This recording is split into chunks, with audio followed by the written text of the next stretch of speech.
Let's move on to Ukraine now. Russia is claiming today to have stopped what it's called an attempted terrorist attack by Ukraine.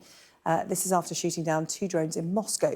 The alleged attack comes after Ukraine's president vowed to retaliate against Russia after yet another attack on the port city of Odesa. Let's find out more. Philip Ingram is in the studio with me, former British Army intelligence and security officer. So, Philip, what can you tell me about these drone attacks in Moscow?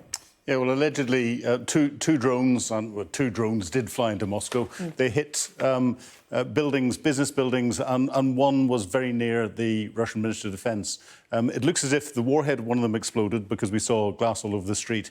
And it was probable that electronic warfare stopped the drones from reaching their intended target. This isn't the first time that Ukrainians have been accused of attacking into Moscow. Ukrainians deny it, but they deny that it's their military that are doing it. There are a lot of Ukrainian supporters inside Russia, and they're running some very good special operations, executive-type operations in there, and it's more likely to be one of those. It's the first of a number of drone attacks overnight because the Ukrainians then did attack into Crimea, and they attacked an airport, and they attacked a repair centre with drones. And I've just seen reporting on Russian channels that there were Storm Shadow missiles allegedly used in this as well. And this is the attack on the ammunition depot, and we saw that there's a secondary explosions, which you can see from the explosion clouds there, that showed that the ammunition was detonated. And then the Russians continued their attacks using drones into the port areas on the eastern side the western side of Ukraine, and in particular in the port of Reni, which they haven't hit beforehand. That's only a few hundred metres away from the Romanian border. So the Russians are getting very dangerously close to NATO and expanding this, not just with what they're doing tactically and operationally inside Ukraine, but also the impact it's having on attacking the grain and the grain exports and this whole grain deal. Yeah, talk to us about the impact of attacking those ports. Well, the ports are used to get grain out of Ukraine, and grain is vitally important. And it's not just grain, it's other foodstuffs.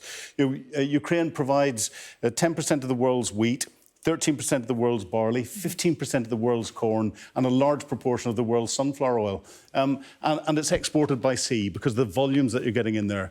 When the war started, there was a deal negotiated with the Russians by the Turks and by the United Nations that there could be safe shipping routes out so that the world could be fed. But with the Russians attacking these grain silos where it's all being stored and having not renewed that deal, the impact is not on the Ukrainians. It's not on us in the West. Yes, our food prices are going up and will go up because of this, but it's on the starving around the world.